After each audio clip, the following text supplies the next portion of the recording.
Greetings, everyone, and welcome to the Change of Shift podcast, where nursing meets the internet. The goal of this podcast is to solve problems, review topics, and share actionable information that encompasses the professional and personal lives of healthcare professionals and nurses. If interested, you can subscribe, download, and listen while we discuss current events, impactful stories, and invaluable lessons from the front lines of healthcare. Welcome to my returning listeners. Thanks for joining in. And a hi and hello to any new listeners out there. Thanks for stopping by my world of the internet. Today's episode is titled, Can You Handle That First Year as a Nurse? Episode 22. Whoa, episode 22. Time flies when you're having fun. At least that's what they tell me. And I don't know about you, but this is darn fun. Did I just say darn? I did say darn, didn't I? Okay, I digress. Like every other episode, we're going to start the episode off by reviewing the previous episodes. For those of you who haven't checked out episode 21, it was a round table discussion with a total of 4 male nurses.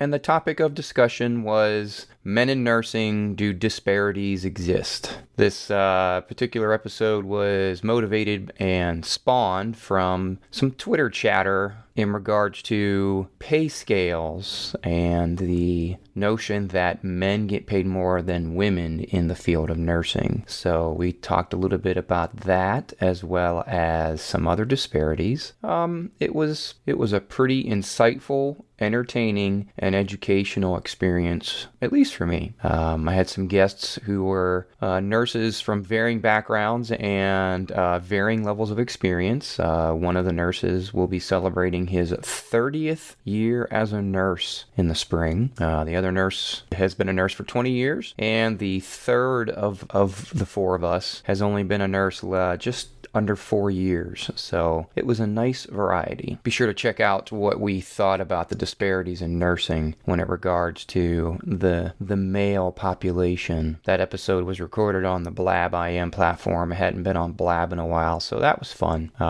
The audio will definitely be a little bit different if you haven't checked that out yet. So by all means, hop on over to thechangeofshift.com and find the episode there, or you can find it on iTunes. And now we're on to our current episode. Can you handle that first year as a nurse? Big old question mark. This episode was also motivated by a blog post that I read. I read it out on allnurses.com, and I'll include the link for you there because I can't honestly say I know who wrote it. I'm starting to dive back into allnurses.com, but this particular post kind of drew me in. The particular blog post I'm referring to is titled, I Fear for the Future of Nursing, and it was written by a nurse who uses the username Nurse42Long. That's Nurse number 4, number 2, Long, all one word. A brief synopsis of the article talked about how the current generation of nurses are finding it very difficult to get through that first year, and that it's really hard and they just can't handle it, and they're looking to get out of, and I don't know if they're trying to get out, the article is referring to getting out of nursing altogether, or maybe just out of the current job that they're unhappy with. The author went on to talk about how they are currently retired and that they have watched our profession get harder and harder with sicker and sicker patients.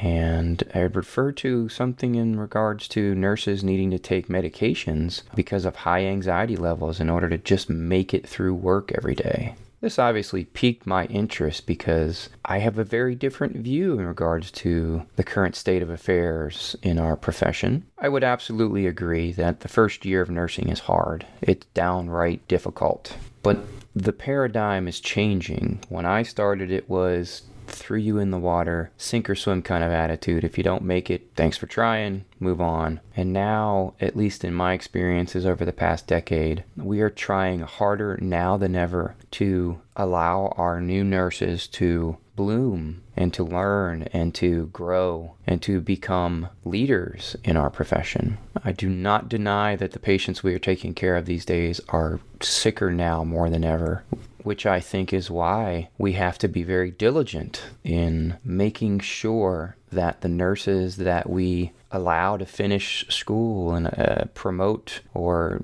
take their boards and are working out on the floors, that they're prepared to take care of these very sick patients. I mean, let's be honest here. Anyone that has walked in our shoes knows that there's the leap that you make from student to new grad and then to bedside licensed professional, and this doesn't even have to be at bedside, this can be anywhere, that leap is undescribable. That your world as a student nurse is vastly different than the world that you join when you start working at the bedside. Sorry, I keep saying bedside. Is vastly different than the world that you start working as a registered nurse, as a licensed professional. But I often wonder, is it partly our fault? Because we definitely shelter our students from the badness in our profession. We shelter them from the meanness and the negativity or the negative experiences. We cushion their fall. We hit them with pillow.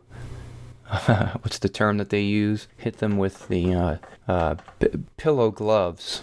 We lighten the load instead of letting them get that slap in the face, because they're going to get it when they get out there in the real world as a professional. Do we allow them to fail? Do we allow them to make a mistake? Obviously making sure that there was no harm caused to any patient. There was no quote-unquote never event that happened because of their mistake, because it's our job to supervise them appropriately. But maybe they need to fail. Maybe they need to fall flat on their face so that they understand that it's okay to fail, that falling flat on your face is almost the norm, that you're gonna mess up horribly, or you're gonna feel like you're so far behind and you can't seem to get a leg up, and that it's normal and it's okay. Maybe because we shelter them from the mistakes and shelter them from the failures that were hindering them or even handicapping them. And maybe they need to learn how to fail, because then they can learn how to make sure it's reported. Because to this day, we still have nurses out there that are afraid to report mistakes, afraid to report errors because of anticipated repercussions.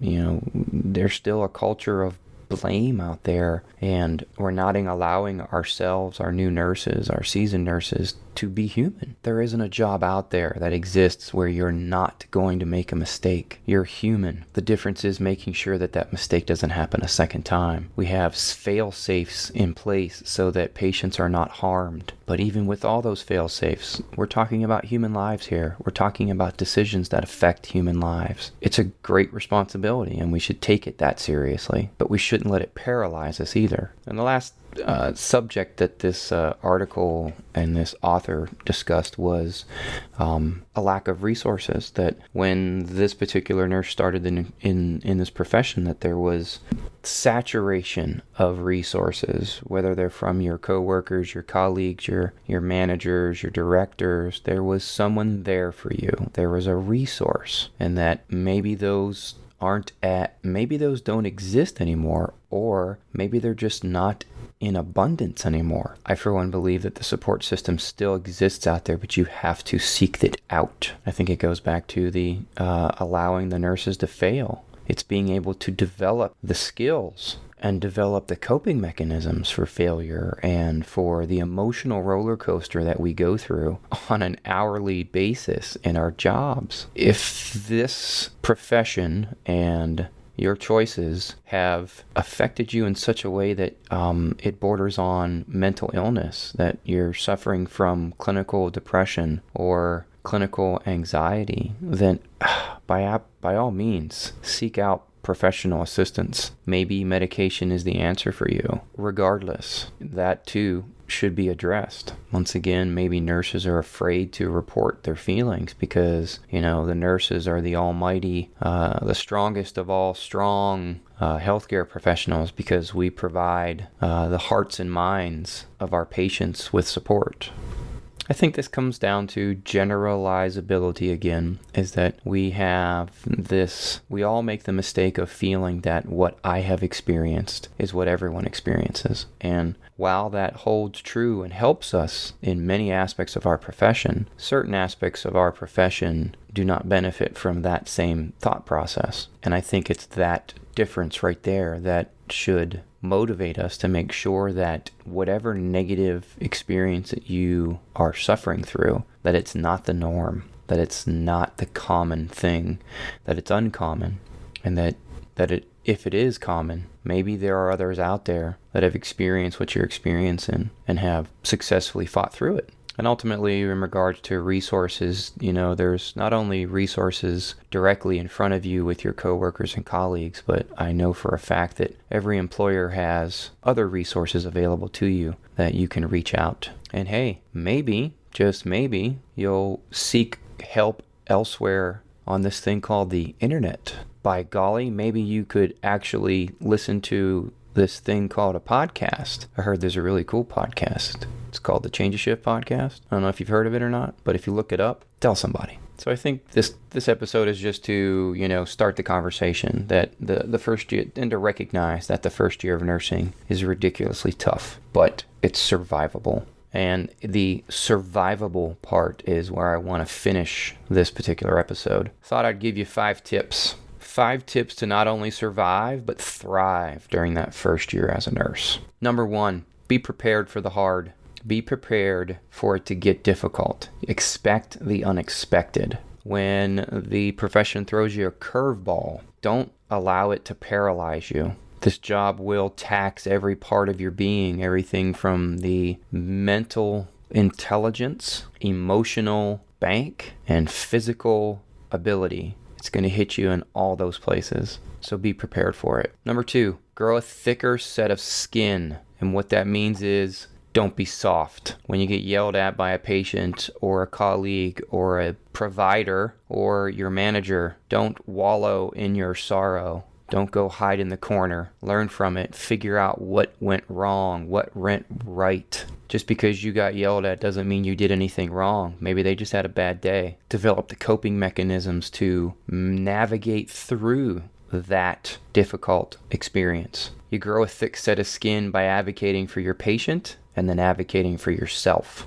If you're advocating for the betterment of your patient and you're sticking up for yourself, you can't go wrong. Number 3, my third tip for not only surviving but thriving during this first year as a nurse is to ask questions. Ask questions all the time, every time. There's no such thing as too many questions. There's no such thing as a dumb question. There's no such thing as not having a question. You will learn something new every day in this profession, so ask questions non-stop. It's how you're going to get better. It's how you're going to learn. And in that same perspective, ask questions and don't get cocky. Don't get overconfident. You're not nearly going to understand the extent and ramifications of your job until you've done this for a couple years. So after you get off orientation and you've taken care of your 5th patient who's suffering from DKA or suffering from hyperglycemia, don't think you've seen it all, because every patient brings something different to the table. Number 4, segue from ask questions is to talk to someone. Talk to someone every day. Talk to someone every shift. Make sure that whatever you're feeling gets out there so that you can navigate through the emotional roller coaster that you're going to experience. If you're scared, tell somebody. If you've had a good day, tell somebody. If you had the worst shift of your life, tell somebody. If you smelled the worst smell, tell somebody. Talk about it. You'll be surprised how alleviating. You'll be surprised at how free you'll feel and how better you'll feel just by talking to someone. And if you can't talk to anybody at work, come home and talk to someone. Your significant other, siblings, friends. They don't even have to understand what's going on with you. Just get it off your chest. Keep in mind, we need to make sure that we're following all of our protocols in regards to HIPAA, but by all means, talk it out.